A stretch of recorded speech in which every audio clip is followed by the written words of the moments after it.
Welcome to Real Life Recaps. Please like, comment, and subscribe. We hope you enjoy today's story. I try to post every day. If you enjoy these stories, please subscribe to this channel.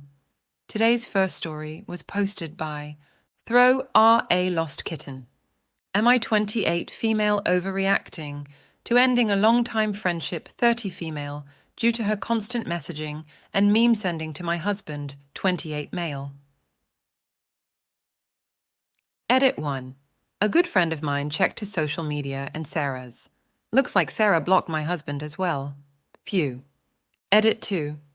My husband and I agreed to marital counseling. If this fails, I'm divorcing him. Pregnant or not. Update 4. I never thought I would find myself in this situation, but here we are. For context, I've been friends with Sarah, a 30-year-old female, for a few years. We've been through a lot together, and I considered her one of my closest friends. However, recently, something happened that I couldn't ignore. Over the past few months, Sarah has gotten close with my husband, and I was pretty much okay with us all hiking and eating out together. She came to our wedding, etc. However, all hours of the day, Sarah has been sending my husband a ton of messages and memes. At first, I didn't think much of it. My husband and I are both friendly people, and I know Sarah has a good sense of humor. But the frequency and nature of the messages started to make me uncomfortable. They weren't just occasional funny memes.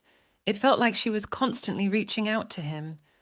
I tried to brush it off, thinking maybe I was overreacting, but the feeling persisted. I eventually talked to my husband about it, and while he assured me there was nothing going on, he got defensive, saying nothing is going on. I allowed them to still hang out, and I tried my hardest to not seem crazy. But yes, I feel crazy. So I decided to finally talk to Sarah. I approached her calmly and explained how her constant messaging made me feel uncomfortable. I used I statements to avoid sounding accusatory and tried to be as understanding as possible. Instead of understanding or apologizing, she got defensive. She insisted that it was harmless and that I was being ridiculous. The conversation didn't go well, and shortly after, she blocked me on all social media. I was shocked and hurt. I never wanted to end our friendship over this, but I felt disrespected and ignored. I'm feeling a mix of emotions right now. On one hand, I feel justified in setting boundaries and protecting my marriage. On the other hand, I'm mourning the loss of a longtime friend. Has anyone else experienced something similar? How did you handle it? Any advice or perspective would be greatly appreciated. Tree Sammy Tops. Ending the friendship was her reaction, not yours. You just brought up a conversation about your boundaries, which she took offense to. Also, laughing at your husband's reaction to you, bringing up counseling. Nah, we'll just wait till it gets real bad. No need to waste time on maintenance/prevention. MCAT 23. He literally assumes that male friend Sarah introduced won't continue to be his friend.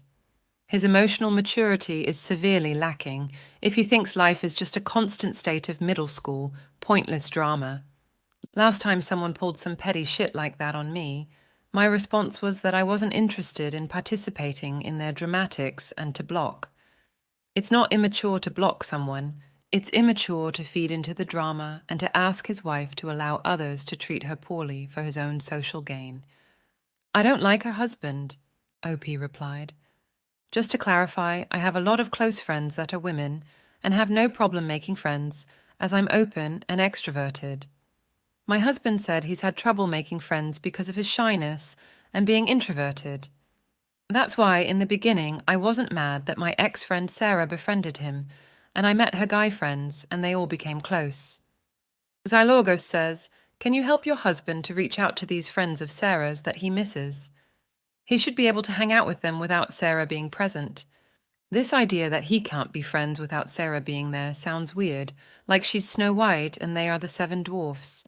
Does she really have this big hold on them all? Or was it just how things worked out previously? OP replied. Edit. I'm not annoyed with unknown Fana. I meant I'm with her.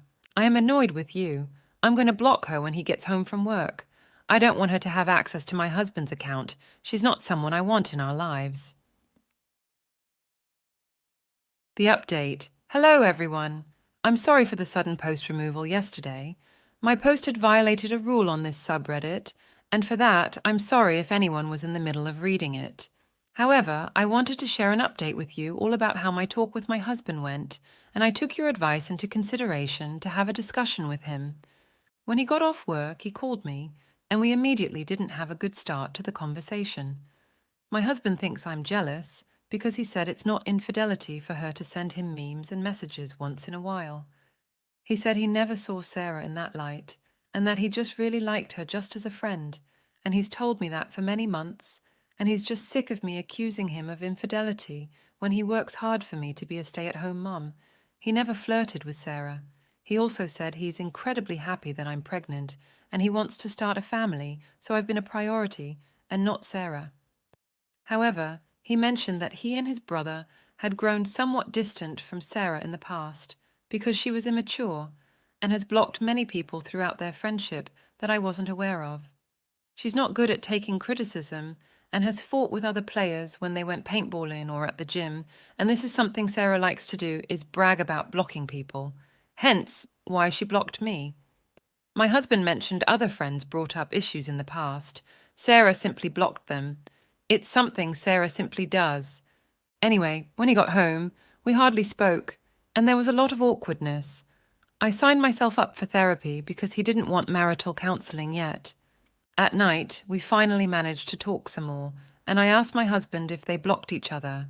He told me he hasn't checked but hasn't received anything from Sarah all day. I told him to block her. However, he doesn't believe in blocking anyone because he thinks it's immature and childish. He wants Sarah and me to salvage the friendship, and he wants to reach out to her so we can have a chance to talk about the fallout. His response about why he's so defensive about the friendship is not because of infidelity, but because he's disappointed that I ended a friendship that I held on to for so long, and that Sarah held me in high regard. He thinks sending memes isn't any proof of cheating, and he never flirted with her. He said he would heart her memes. He apologized for oversharing with her, and he thought she was just offering a shoulder to cry on. He said he's mainly sad about losing the other guy friends that Sarah brought to the table. They were all gamers and went to the gym together, and he's going to miss that if Sarah and I don't reconcile the friendship. My husband is also sad about all the drama this has caused, and how Sarah's guy friends are going to badmouth me because I confronted her. He told me it's too soon for marital counselling for him. I didn't want to force that upon him. Right now, I feel like I'm in limbo and don't have the strength to just get up and leave him, if that's the answer you're looking for. I will say I'm going to try to look at his phone myself when I have the energy, probably today, and confirm if anything is going on. It's easier said than done. A part of me believes him and that he doesn't like her, but their friendship still makes me feel weird. I didn't check his phone because I was going through a huge energy drain and it wasn't good for my baby. I prioritized my well-being and kept things low-key. It was also terrifying for me, and I guess I'm not strong enough for that just yet. I probably will today now that my husband and I talked more. But what do you think about this story? Please let me know in the comment section below. The second story for today was posted by Throw RA New Dad 1314 Update. DNA confirmed that I, 39 male, have a daughter 18. What now? Hello all. A while back I made a post asking for advice. Back then I had just had it confirmed by DNA that I had a daughter I never knew about. I called her Jane in the other post, so I will be here too. Jane is the result of me hooking up with a woman while I was in the US working. It was really interesting to read about others' experiences in the comments and DM. It's crazy what DNA tests have been done in recent times. Some wrote that Jane is probably just a kid looking for her roots, and you were absolutely right. I've been getting a steady stream of DMs since my last post. Most have been nice, just asking for an update. Then there were the absolute nutcases who can't read and told me to drown myself. Hi to you too. Jane and I continued to talk after my last post, mostly about her life, her mother, the family trees, etc. I never thought I would connect with her like I did. She's a very intelligent and mature young woman. My family knows now, and it went better than expected. Mom and sister still went a bit apeshit, but Dad knocked them out with a large club he always carries with him. To the nutcases, no, that last bit didn't actually happen.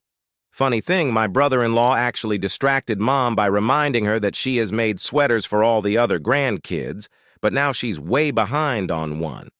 All of them understandably wanted to call her, but my daughter, yes, it's pretty cool to be able to say that, and I had already planned to have that call the following day. And it went really well.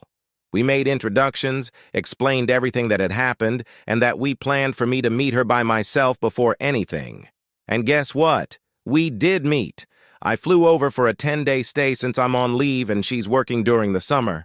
That way we could hang out in the evenings and weekends and I could go full tourist during the day. It was surreal from the start. I landed at the very same airport I left from almost 2 decades ago, and she was there to meet me together with her aunt. I can't describe with words what it was like to hug her for the first time. I'd seen her many times in video calls, but she was just so beautiful I started crying. I met so many people in the first couple of days, I can't remember the names of half of them. I gave her the sweater from my mother, a hand-drawn family tree from my niece, and a gift I made myself, but I won't tell what that one was, out west. While I, still, don't agree with the Georgia weather, I had a blast during the days just walking around town. I went to Jane's workplace almost every day and pretended to be a regular customer. We had lunch and dinners either alone or with the rest of her mother's side of the family.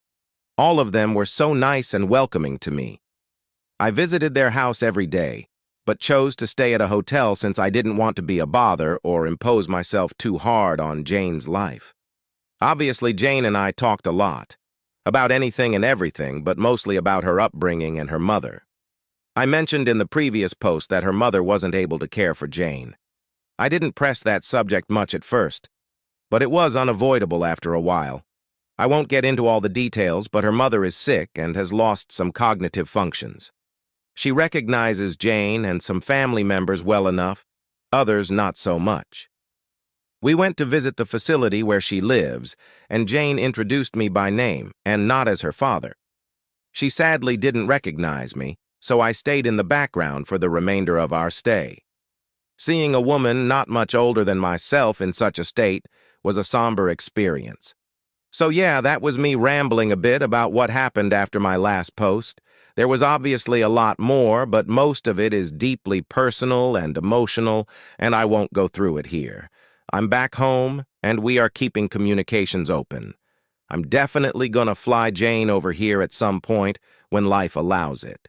But other than that, we have no specific plans for the future. Hope you all have a nice day. What do you think about this story? It sounds like a happy and sad situation.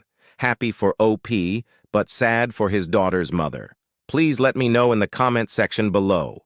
We hope you have a great day.